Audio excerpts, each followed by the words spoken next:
Assalamualaikum warahmatullahi wabarakatuh. Semoga pemirsa dalam keadaan baik. Kita lanjutkan belajar matematika berkaitan dengan logaritma. Kalau di pertemuan terdahulu itu sudah disampaikan bahwasanya logaritma itu memiliki ikatan dengan eksponen. Sekarang kita akan melihat logaritma sebagai sebuah bilangan tersendiri. Jadi kita bisa memiliki beberapa bilangan logaritma, gitu. Contohnya seperti A log B. Sebelumnya di kesempatan ini mungkin kita akan menggunakan notasi tata cara penulisan yang atas, bukan yang bawah.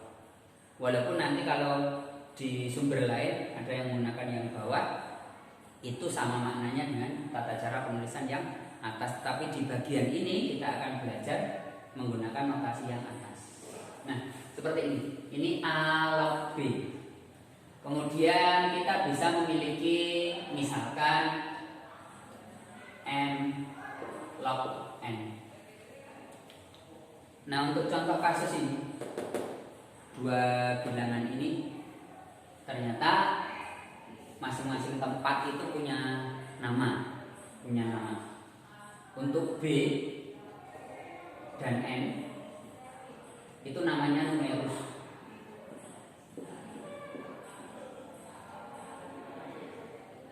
Sementara untuk A sama M itu namanya bilangan pokok. Ada yang menyebut basis sepertinya, ya. Ada yang menyebut dengan nama basis. Jadi kalau ketemu bilangan logaritma seperti ini, ternyata bagian-bagian di bilangan logaritma itu memiliki nama. Sama seperti dulu misalkan waktu SD memiliki, kalau anak SD nyebutnya seperti pecahan. Kalau anak SMP nyebutnya bilangan rasional, katakanlah begitu, M per N. Nah, M itu punya nama pembilang. Tempatnya N disebut dengan penyebut, kan begitu. Sama halnya dengan bilangan logaritma. B, N tempatnya kan sama. Tempatnya apa disebut dengan numerus. A, M tempatnya sama, disebut dengan apa? Bilangan pokok atau basis. Nah, kemudian apakah semua bilangan boleh? Apakah semua bilangan boleh? Jadi begini, bilangan berpangkat kemudian punya nilai itu akan mudah ditemukan kalau nilainya positif. Kalau nilainya negatif, itu hanya bilangan-bilangan tertentu saja. Maka beberapa persyaratan yang harus dipenuhi adalah bahwasanya B atau N atau dalam hal ini numerus itu haruslah positif. Kalau pecahan gimana? Ya, kalau pecahan positif ya boleh. Kalau ratusan boleh, yang penting tempat untuk numerus haruslah positif. Jadi yang bisa berada di tempatnya numerus, tempatnya N, tempatnya B haruslah berupa bilangan positif. Gak boleh bilangan negatif, gak boleh. Sementara yang harus ada di atau yang bisa menempati posisinya A atau M atau basis itu adalah bilangan positif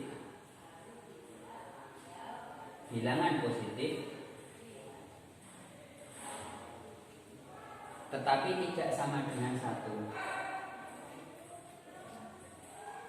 Bilangan positif tetapi tidak sama dengan 1.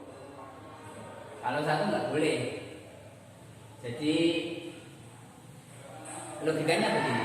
Kalau ini satu, kalau A ini satu, maka dipangkatkan berapapun maka B-nya pasti satu.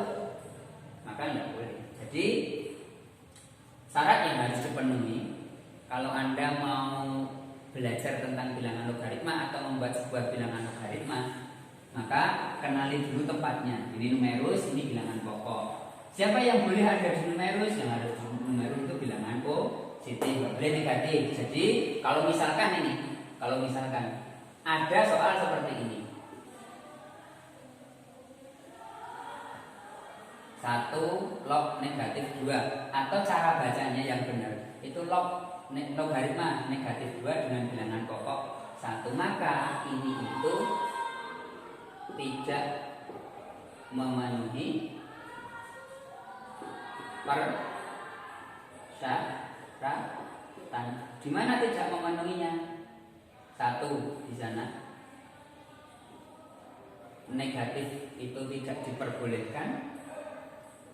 Ini juga tidak memenuhi persyaratan. Kenapa? Basisnya bilangan 1. Nah nanti kalau ada bilangan yang tidak dinyatakan basisnya, contohnya seperti ini, log 5, hanya tertulis log 5 seperti ini, log 5, tidak dinyatakan basisnya, maka ini defaultnya itu berarti basisnya adalah 10. Jadi kalau 10 log 5 bisa ditulis dengan log 5 saja. Nah, ini kondisi khusus. Jadi sebagaimana akar dulu waktu belajar akar itu n-nya itu kan minimal 2. Kalau tidak dinyatakan berarti di sini itu adalah 2. Akar 3 itu seharusnya dibacanya akar pangkat 2 dari 3, tapi cukup dibaca akar pangkat 3. Akar 3 gitu saja. Nah, jadi mohon untuk dipahami nilai default kalau tidak dinyatakan untuk akar itu adalah 2. Untuk logaritma bilangan pokok jika tidak dinyatakan maka berarti bilangan pokoknya adalah 10. Baik. Jadi untuk bagian-bagian dari bilangan logaritma, siapa itu numerus, siapa itu bilangan pokok, siapa yang boleh jadi numerus, siapa yang boleh jadi basis, itu cukup kita pelajari sampai bagian ini terlebih dahulu. Mungkin akan kita lanjutkan pada bagian yang akan datang. Kurang lebihnya mohon maaf. Assalamualaikum